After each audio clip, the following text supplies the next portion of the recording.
Hi guys, welcome back. I am Vivek Singhal from tradingwithvivek.com। और अगर आपको याद हो तो हमने एक सीरीज स्टार्ट की हुई है जिसमें हम थर्सडे एंड फ्राइडे को स्टार्टिंग से लेकर लास्ट तक जितने भी हमारी स्टॉक मार्केट से रिलेटेड नॉलेज होती है उसको सिखाने का एक सीरीज स्टार्ट की है। उसमें ऑलरेडी 6 वीडियोस हमारी आ चुकी हैं। अगर आप उनको मेरे चैनल पर जाकर देखोगे तो आपको मिल जाएंगी, वो सारी वीडियोस हैं। एवरी थर्सडे एंड फ्राइडे वो हमारी वीडियोस आती हैं। तो अभी तक 6 वीडियोस उसकी आ चुकी है। आज की वीडियो एक 7th वीडियो है।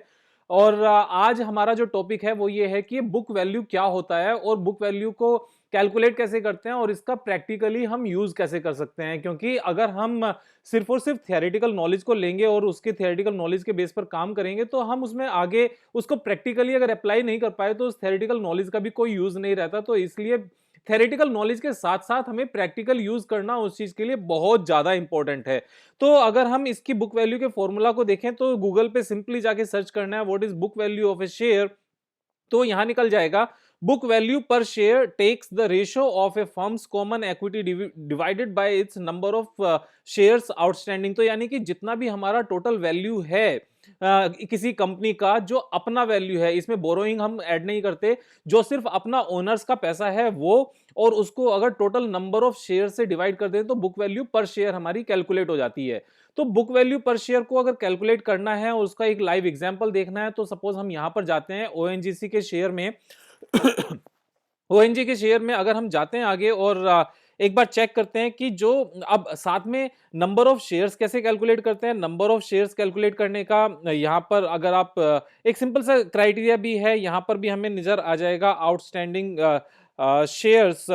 अगर मुझे हमें ये दिखाता है तो नंबर ऑफ शेयर्स इसने नहीं दिखाया है इस तरीके से। तो number of equity shares, yes, number of equity shares करके हमें यहाँ पर सर्च हो जाता है तो यहाँ पर नजर आ गया 1258। अब जो ये 1258 है एक्चुअल में ये करोड़ में फिगर है। This number is not the absolute number, सिर्फ इतने से शेयर्स नहीं है, ये करोड़ में फिगर्स हैं।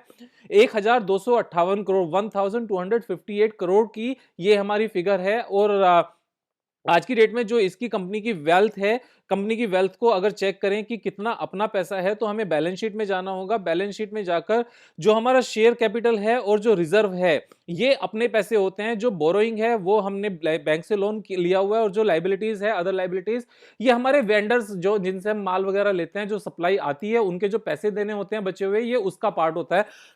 उसमें भी बहुत सारे हमारे बाइफर्केशन होती है, वो अलग अलग बाइफर्केशन इसकी डिटेल में जाके हम देख सकते हैं।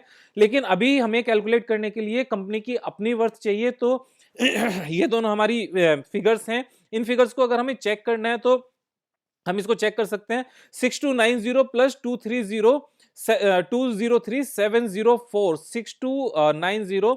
अगर हम यहां पर देखें 6290 प्लस ये हमारी दूसरी फिगर आती है 203704, प्लस हमने किया 203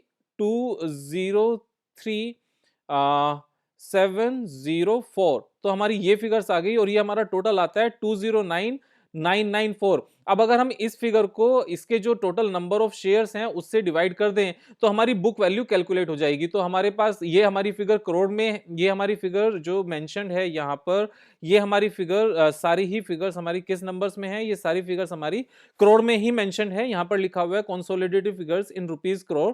तो अगर हम यहाँ पर इस करोड़ के जो हमारी टोटल वेल्थ है इसको नंबर ऑफ शेयर से डिवाइड कर दें तो बुक वैल्यू पर शेयर हमारी आ जाएगी। इसको हमने डिवाइड किया और डिवाइड किया 1258 करोड़ से, तो हमारा ये फिगर आ गई 166.92, यानी कि 167 बुक वैल्यू आ गई। अब अगर हम यहाँ पर देखें, इन्होंने जो ऑलरेडी कैलकुलेट करके स्क्रीनर डॉट इन पर दिखाया हुआ है, तो बुक वैल्यू हमारी आ गई 167। तो इसको कैलकुलेट करने का सिंपल सा तरीका ये है। अगर यहाँ पर बुक वैल्यू मेंशन नहीं है तो भी हम इसको मैन्युअली इस तरीके से कैलकुलेट कर सकते हैं। अब बुक वैल्यू का पर्पस क्या होता है? बुक वैल्यू का पर्पस मैंने बता दिया, टोटल वेल्थ हमारी जितनी है उसको नंबर ऑफ शेयर से डिवाइड करें। तो यानी कि आज की डेट में कंपनी की जो पर शेयर के हिसाब से वर्थ है वो 167 रुपीस पर शेयर की वर्थ है। और करंट में ये किस प्राइस पर ट्रेड कर रहा है? करंट में ये प्राइस पर ट्रेड कर रहा है 93.4, यानी कि जो करंट में मार्केट में शेयर प्राइस है वो कम है बुक वैल्यू का। तो अगर हम इसको मार्केट से परचेज कर लें 93.4 रुपीस पे तो हमें 167 रुपीस का तो एक्चुअल वर्थ मिलता है कंपनी में। अब इसको अगर हमने ट्रेड करना है तो किस तरीके से ट्रेड करना चाहिए? जनरली मेरा कहना यह होता है जो अच्छी कंपनीज हैं उन अच्छी कंपनीज को अगर हम उनकी बुक वैल्यू से नीचे बाय करते हैं और टेक्निकल चार्ट पैटर्न्स उनको सपोर्ट करते हैं, तो वो बुक वैल्यू तक अक्सर सडनली मींस इमीडिएटली लगातार चले जाते हैं। जैसे मैंने, अगर आप कल की भी वीडियो देखोगे तो पीएसयू बैंक्स को लेकर कल की वीडियो मेरी जीएमडीसी के ऊपर थी, जो रॉ मेटल प्रोड्यूस करते हैं लिथियम ऑन बैटरीज के लिए। उससे पहले मैंने वीडियो बनाई थी पीएसयू बैंक्स को लेकर, जो अपनी बुक वैल्यू से नीचे ट्रेड कर रहे हैं। तो कल की वीडियो भी बुक वैल्यू से नीचे ट्रेड वाली थी, और कल से पहले वाली वीडियो भी बुक वैल्यू से पहले जो नीचे ट्रेड कर रहे हैं वही थी। तो मैंने ये वीडियो इसी सीक्वेंस में, पर्पस भी यही था कि आपको जब मैं बुक वैल्यू का पर्पस जो कैलकुलेशन सिखाऊंगा और मेथड सिखाऊंगा, तो आप वहां से कोरिलेट भी कर पाओगे। तो उन दोनों वीडियो को जरूर देखना ध्यान से इस चीज को समझने के लिए। फर्दर अगर हमें यहां पर एक फिल्टर लगाना है कि वो कौन कौन से शेयर्स हैं जो बुक वैल्यू से नीचे ट्रेड कर रहे हैं, तो उसका सिंपल सा तरीका है, आपको स्क्रीनर.इन पर जाना है, यहां पर स्क्रीन्स पर जाना है, यहां क्रिएट न्यू स्क्रीन्स पर जाना है, और यहां पर प्राइस टू बुक वैल्यू, यहां पर बुक वैल्यू पर शेयर का प्राइस टू बुक वैल्यू या फिर बुक वैल्यू पर शेयर। सी यहां पर प्राइस टू बुक वैल्यू का मतलब क्या है, मैं आपको एक बार फिर से ये भी बता दूं उससे पहले। प्राइस टू बुक वैल्यू का मतलब है हमारा कि प्राइस हमारा कम है, बुक वैल्यू ज्यादा है।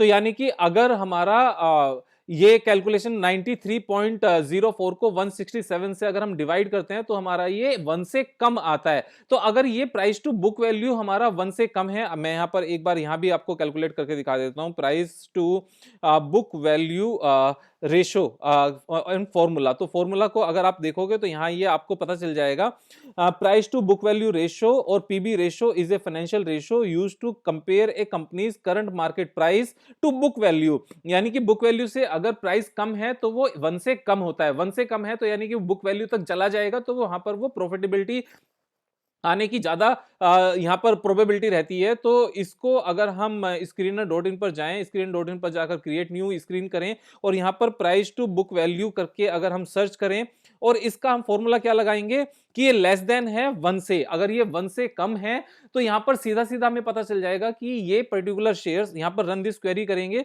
तो, और यहां पर इसको मार्केट कैप से सॉर्ट कर लेंगे। सॉर्ट करके क्या हुआ, जो सबसे बड़ी कंपनीज है मार्केट कैप के हिसाब से, वो हमारी सबसे ऊपर आ गई, यानी कि सबसे बड़ी कंपनी सबसे ऊपर आ गई।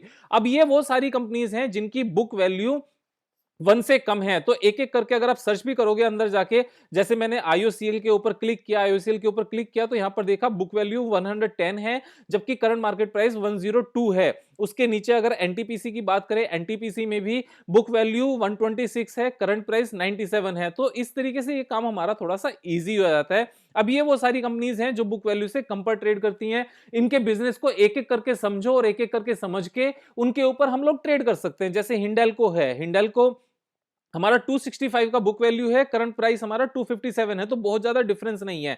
अब हम इसी क्वेरी को क्या कर सकते हैं, हम वापस से स्क्रीन में जाते हैं, स्क्रीन में जाके क्रिएट न्यू स्क्रीन करते हैं, और वापस से यहां पर प्राइस टू बुक वैल्यू करते हैं, और उसको हम लेस देन 0.80 करते हैं। यानी कि जो बुक वैल्यू है, जो प्राइस है, वो हमारा बुक वैल्यू से 80% है, वो यानी कि उससे कम है। तो यहां पर एक अच्छा खासा गैप नजर आ जाएगा। हमने इसको फिल्टर किया और उसके बाद में हमने इसको सॉर्ट किया, तो ये वो सारी कंपनीज हैं जिनकी बुक वैल्यू उससे काफी कम है, काफी कम है, यानी कि 80% से भी कम है price, current price book value से। अगर हम यहां पर सेल के ऊपर जाते हैं, सेल के ऊपर क्लिक करके देखते हैं कि बुक वैल्यू 98.4 है, करंट प्राइस 63.6 है। हम यहां पर एक क्वेरी और लगा सकते हैं यहां पर, और उससे क्या करेंगे हम कि जो शेयर प्राइस बुक वैल्यू से आधे पर ट्रेड कर रहा है, अब हम वो भी यहां पर चेक कर सकते हैं। हमने यहां पर गए, इसको हमने 0.50 किया, और उसके बाद में रन दिस क्वेरी किया, और इसको लार्जेस्ट से हमने इसको सॉर्ट कर दिया। तो ये वो सारी कंपनीज हैं जो हाफ से भी कम प्राइस पर ट्रेड कर रहे हैं अपने बुक वैल्यू से। तो यहां पर एक इमेंस वेरी गुड अपॉर्चुनिटी है ट्रेड करने की। अगर मैं आपको कोई एक पर्टिकुलर उठा के दिखाऊं यहां पर, तो अगर हम जीएसएफसी की बात करते हैं, तो करंट जो बुक वैल्यू है 192 है, और जो करंट में प्राइस है वो सिर्फ 80 रुपीज का है। Debt equity ratio is only 7%, और प्रोमोटर्स होल्डिंग 37.8% है। रिटर्न ऑन कैपिटल एम्प्लॉयड इसकी काफी कम है। उसके रीजंस हैं कि इसके ये बिजनेस हो सकता है इस तरह का हो, या फिर पेंडेमिक का थोड़ा सा इंपैक्ट आया, तो इसको हम डिटेल में देख सकते हैं, या इनका जनरली ऐसे ही रहता है। तो अगर जनरली ऐसे ही रहता है तो हम यहां देख सकते हैं कि जो रेशोज हैं वो इनके कम होते गए, तो ये 9% के आसपास था। लेकिन अभी पेंडेमिक में तो स्पेशल रीजन ही रहा है कि सभी चीजों के खर्चे बढ़ गए हैं, और इनकम उतनी नहीं हुई। और अगर हम बैलेंस शीट की बात करें तो इन्होंने अपने लोन को 1000 करोड़ से कम कर दिया है और फिक्स्ड एसेट्स इनकी कंटिन्यू है जो अच्छी है। और उसके बाद में अगर हम P&L स्टेटमेंट की बात करें तो 2800, 3300, 5300 तो यहाँ पर ये मेंटेन था, फिर उसके बाद 6100 फिर कम आया, फिर 6200, फिर 8400 और यहाँ पर पेंडेमिक में थोड़ा सा कम हुआ लेकिन उतना ज्यादा इंपैक्ट नहीं है। तो ओवरऑल यहाँ से 3 टाइम्स हुआ है इनका रेवेन्यू, और जो नेट प्रॉफिट है, नेट प्रॉफिट इनका मेंटेन्ड है। अच्छी बात यह है कि पेंडेमिक के टाइम पर भी इनका जो नेट प्रॉफिट है वो माइनस में नहीं गया, ये अपने आप में अच्छी बात है। और वापस से अगर हम देखें तो जो सेल्स है वो इनकी वापस से रिवाइव हो गई है, जो इनकी पेंडेमिक के टाइम पर कम हो गई थी। अगर दिसंबर क्वार्टर की देखें तो यहां पर ये वापस से रिकवर होनी शुरू हो रही है फिर से इनके नेट प्रॉफिटेबिलिटी। यानी कि अच्छी बात क्या है कि एवरी क्वार्टर इनका प्लस में जाता है, एक्सेप्ट दिस वन जो दिसंबर 19 का गया था। उसके रीजन देखने पड़ेंगे, क्या रीजन है। तो एक अच्छी खासी ठीक ठाक प्रॉफिट कमाने वाली कंपनी है, हर साल प्रॉफिट कमाती है। अगर हम शेयर होल्डिंग पैटर्न की बात करें तो शेयर होल्डिंग पैटर्न में ये गुजरात स्टेट इन्वेस्टमेंट लिमिटेड यानी कि स्टेट गवर्नमेंट कंपनी है। और पब्लिक के पास अगर बात करें तो पब्लिक में ये ज्यादा पब्लिक के पास में जीएनएफसी के पास भी इसके कुछ शेयर्स हैं, गुजरात अल्कालीज के हैं, गुजरात मिनरल डेवलपमेंट कॉर्पोरेशन के हैं, एंड चिन्मय जी पारिक जी ने 1.05% इसमें अलग से परचेज किया है। तो ओवरऑल देखेंगे तो करीब करीब 25% रिटेलर्स के पास हैं, एफआईआई के पास भी इसके शेयर्स हैं, डीआईआई के पास भी हैं, प्रमोटर्स के पास भी हैं। तो सभी के पास यहां पर इसकी इन्वेस्टमेंट है। और अगर इसके एक बार चार्ट पैटर्न को देख लें तो टोटल इससे क्या होगा, हमारी सारी एनालिसिस भी हो जाएगी। जीएसएफसी की हम बात कर रहे हैं, ये हमने इसका चार्ट ओपन किया और जीएसएफसी के चार्ट को अगर आप देखोगे तो ये काफी नीचे आया हुआ है। ऊपर से जो इसका टॉप का लेवल होता था 165 के आसपास ये ट्रेड करता था, और पेंडेमिक से पहले जो इसका लेवल था वो 98 था, अभी 82 है। कंटिन्यूअसली ये चीज ऊपर गई है। तो यहां से इसके ऊपर कहां तक जाने के चांसेस हैं, तो देखो मैं तो यही कहता हूं कि मैंने अक्सर इस चीज को नोटिस किया है कि एवरी टाइम जब भी ये चीजें नीचे आती हैं वापस से बुक वैल्यू तक जरूर जाती हैं। क्योंकि अगर आप जैन 18 में देखो तो ये 164 के आसपास तक गया था, और जैन 18 में अब से करीब 2 साल पहले नहीं 3 साल पहले की अगर बात करें तो इसकी बुक वैल्यू भी कम रही होगी, क्योंकि पिछले 3 साल में जो नेट प्रॉफिट कमाया है उससे इसका बुक वैल्यू बढ़ा होगा। तो अगर 162 की माने और 162 ही हमारा प्राइस था तो बुक वैल्यू तक ये तब भी गया था।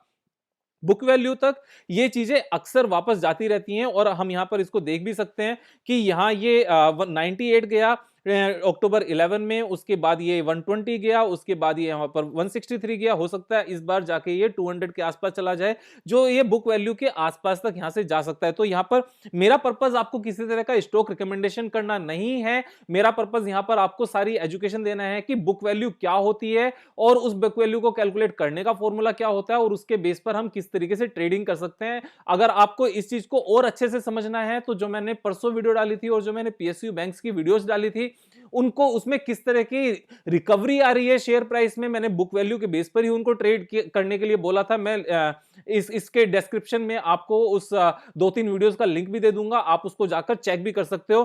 तो बुक वैल्यू इस तरह से कैलकुलेट करते हैं। कल फिर मिलेंगे एक नई वीडियो के साथ जिसमें हम प्राइस अर्निंग रेशो को एक बार चेक करेंगे कि प्राइस अर्निंग रेशो क्या होती है और आज की डेट में उसकी एक्चुअल में इंपॉर्टेंस क्या है। अब यहां पर जब हम बुक वैल्यू की बात करते हैं ना तो एक पॉइंट में बात मिस नहीं कर जाऊं तो आपको बता देता हूं कि जैसे हिंदुस्तान यूनिलीवर है तो हिंदुस्तान यूनिलीवर में बुक वैल्यू सिर्फ 199 है, जबकि करंट प्राइस 2233 है, तो ये 10 टाइम्स है। तो ऐसा नहीं है कि इन कंपनीज को आप सेल करना शुरू कर दो और सिर्फ जो बुक वैल्यू से नीचे प्राइस है सिर्फ उसको बाय करना शुरू कर दो, ऐसा नहीं है। एक्चुअल में क्या होता है कि सपोज इन्होंने कोई नया प्रोडक्ट लॉन्च किया और नए प्रोडक्ट में सपोज इनका डव शैम्पू ही है, जिसका मैं एग्जांपल अक्सर लेता हूं। तो डव शैम्पू के जो इन्होंने आर&डी वगैरह की जो भी उन्होंने खर्चे किए, उसके बाद में आज जो उसकी वैल्यूएशन है, जो उस ब्रांड की वैल्यूएशन है, वो ब्रांड की वैल्यूएशन कहीं भी इनकी बुक्स में नजर नहीं आती, क्योंकि उन्होंने इसको इन हाउस भी डेवलप किया होता है। तो यहां पर ऐसा नहीं है कि रिजर्व में इन्होंने उस ब्रांड की वैल्यू को भी ऐड किया हो, लेकिन अगर अकेला ब्रांड ही बेचा जाएगा ना तो वो काफी बिलियन डॉलर के आसपास भी बिक सकता है। इस चीज में कोई दो राय मुझे नजर नहीं आती। अभी हॉर्लिक्स भी बिका था, अकेला सिंगल ब्रांड था और बहुत अच्छी वैल्यूएशन पर बिका था। तो यहाँ ब्रांड की वैल्यू होती है। तो इस तरह की कंपनीज में जनरली क्या होता है कि बुक वैल्यू काफी कम होती है और करंट प्राइस काफी ऊपर चल रहा होता है। लेकिन जहां पर ब्रांड की बहुत ज्यादा वैल्यू नहीं होती, like steel companies, like cement companies तो एक अलग है, चलो वहां पर ब्रांड की वैल्यू होती है लेकिन उतनी ज्यादा नहीं होती सीमेंट में भी।